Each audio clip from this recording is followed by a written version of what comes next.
26வது புள்ளியில to defeat the order, அதாவது உயர் நீதிமன்ற தனி நீதியரசர் கொடுத்த உத்தரவை செல்லுபடி ஆகாமல் செய்வதற்காக தமிழக அரசு என்ன செஞ்சுங்கிற சொல்றாங்க. இரு நீதிபதிகள் கொண்ட அமர்வு to defeat the order it appears that the district collector has invoked his executive power conferred under section 163 of BNSS Act, பழைய 144 சொல்லுவோம்ல அது, showing the prohibitory order, the police commissioner refused to entry to the petitioner to reach the hilltop.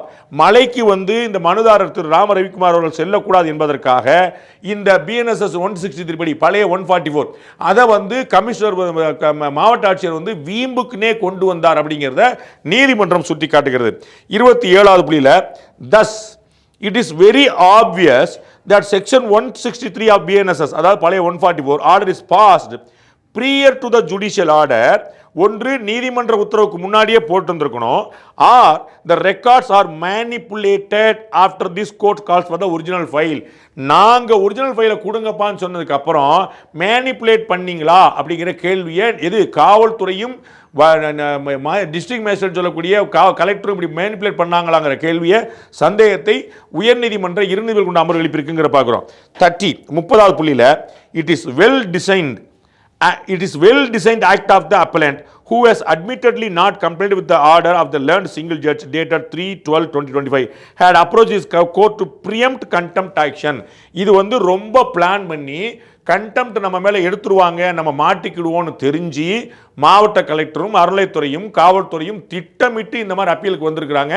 கண்டெம்ட்லும் தப்பிக்கிறக்கா நாங்கள் appeal போயிருக்கோம், அதனால கண்டெம்ட்ஸ் எல்லாம் தப்பிக்கிறக்கா போயிருக்கான்னு உயர்நீதிமன்ற நீதியரசர் ஜெயச்சந்திரன் உள்ளிட்ட இரு நீதிபதிகள் கொண்ட அமர்வில் சொல்லியிருக்கிறாங்க தீர்ப்பில். லாஸ்ட் பாயிண்ட் 33ல சொல்றாங்க, therefore we find this appeal filed with ulterior motive to preempt contempt action is liable to be dismissed. அதனால நாங்கள் வந்து காவல்துறையுடைய மாவட்ட ஆட்சித்தலைவருடைய இந்த பெட்டிஷனை இது அல்டீரியர் மோட்டிவோட போடப்பட்ட இந்த பெட்டிஷன், அந்த வார்த்தையில் தான் ரொம்ப முக்கியமானது, அதை நாங்கள் நிராகரிக்கிறோம் சொல்லியிருக்காங்க. இதில் நீதிமன்றம் பாரபட்சமாக ஒருதலை பட்சமாக செயல்பட்டதா அப்படின்னு எவ்வளோ பத்திரிகையாளர்கள் தமிழ்நாட்டிலேருந்து டெல்லி வரைக்கும் எவ்வளோ பேர் என்னெல்லாம் கமெண்ட் போட்டாங்க, என்னெல்லாம் காப்பியெல்லாம் எடுத்து போட்டாங்க, நீதியரசர் சுவாமிநாதனை மட்டும் குறிப்பிட்டு எவ்வளவு அரசியல் தலைவர் விமர்சித்தாங்க. அப்போ இரு நீதிபதிகள் கொண்ட அமர்வும் கிட்டத்தட்ட இன்னும் சொல்லப்போனால் அதை விட கடுமையாக நீதியரசர் GR சுவாமிநாதன் சொன்னதை விட கடுமையான கேள்விகளை சந்தேகங்களை தமிழ்நாடு அரசு மீது காவல்துறை மீது மாவட்ட ஆட்சித்தலைவர் மீது வைத்திருக்கக்கூடிய உயர்நீதிமன்ற இரு நீதிபதிகள் அவர் என்ன சொல்ல போகிறாங்கன்னு ஒரு கேள்வி எழுது.